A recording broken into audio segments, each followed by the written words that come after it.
कांग्रेस की भारत जोड़ो यात्रा अभी शुरू भी नहीं हुई है कि सियासत फुल स्पीड से दौड़ने लगी। हमेशा की तरह बीजेपी के निशाने पर गांधी परिवार है। भारत केवल वही जोड़ सकता है जो भ्रष्टाचार छोड़ सकता है।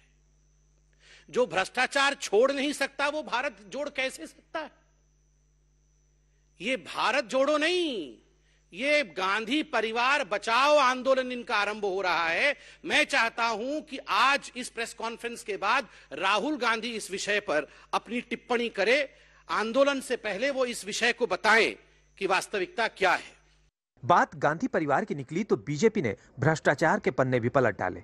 साथ ही दावा ठोक दिया कि अगर किसी ने देश में भ्रष्टाचार के खिलाफ मुहिम चलाई है तो वो पीएम मोदी है।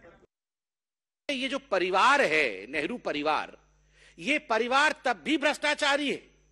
तो ये भ्रष्टाचार इनको विरासत में मिली है। ये केवल सोनिया जी और राहुल जी भ्रष्टाचारी है ऐसा नहीं है। विरासत में परिवार में भ्रष्टाचार चला आ रहा है।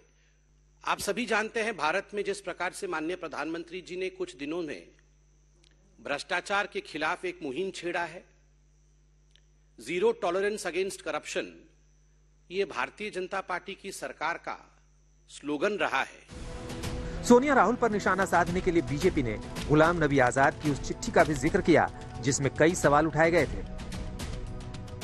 गुलाम नबी जी केवल अभी नहीं है, उस समय भी कांग्रेस के अंदर गुलाम नबी जी थे जिन्होंने सच्चाई को सामने रखा, सच्चाई को उजागर किया और जो कांग्रेस के अंदर की गड़बड़ियां हैं उन विषयों को जनता के बीच रखा।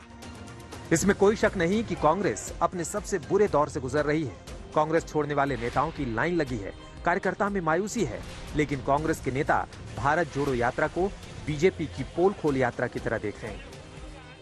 भारत जोड़ो यात्रा आप लोग कर रहे हैं, लेकिन गुलाम नबी आजाद से लेकर सभी लोग ये कह रहे हैं कि पहले कांग्रेस जोड़ो करने की जरूरत है। क्या ज्यादा जरूरी है इस वक्त, कांग्रेस जोड़ो भारत जोड़ो से पहले?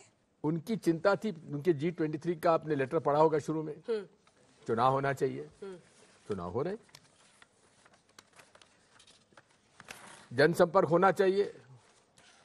इससे बड़ा जनसंपर्क कार्यक्रम किस पार्टी ने आज तक लिया है जो भारत जोड़ो का है? तो आखिर ऐसी नाराजगी किस बात की थी? आज कांग्रेस पूरे तरीके से एकजुट होकर, मैं तो कहता हूं कि बहुत समय पर उन्होंने ये पत्र लिखा है। इससे पूरे देश के कार्यकर्ता कांग्रेस के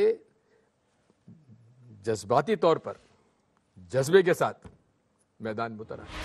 कांग्रेस पार्टी कांग्रेस भारत जोड़ो यात्रा की शुरुआत कन्याकुमारी से कर रही है। कांग्रेस के पूर्व अध्यक्ष राहुल गांधी के नेतृत्व में 7 सितंबर की शाम को तमिलनाडु के कन्याकुमारी से रैली के साथ यात्रा को हरी झंडी दिखाएंगे।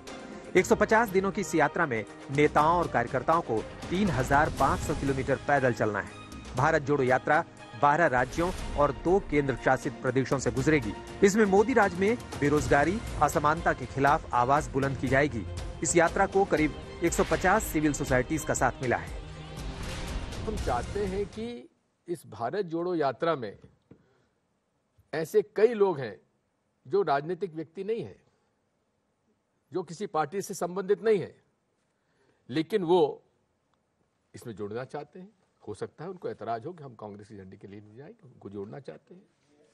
आज इस देश के जो सामाजिक समरसता की आवश्यकता इस देश को, जिस उसके लिए देश जाना जाता है, सनातनी परंपरा वही है, वो आज खतरे में है। इसलिए सबको उसमें शामिल हम लोगों ने किया है। पूरे देश भर से कांग्रेस के नेता इस यात्रा को 80 साल पहले महात्मा गांधी की भारत छोड़ो यात्रा से भी जोड़ रहे हैं, जिसकी वजह से देश को आजादी मिली। अब ऐसे में साफ है कि भारत की भारत जोड़ो यात्रा का मकसद क्या है। इसका जवाब कोई भी दे सकता है कि कांग्रेस को मोदी राज से आजादी चाहिए, यानी इस यात्रा में सियासत के लिए भरपूर मसाला है। ऐसे में बीजेपी का आक्रमण आने वाले दिनों में और तीखा होगा, इसमें संदेह की कोई गुंजाइश ही नहीं बचती। आज तक ब्यूरो।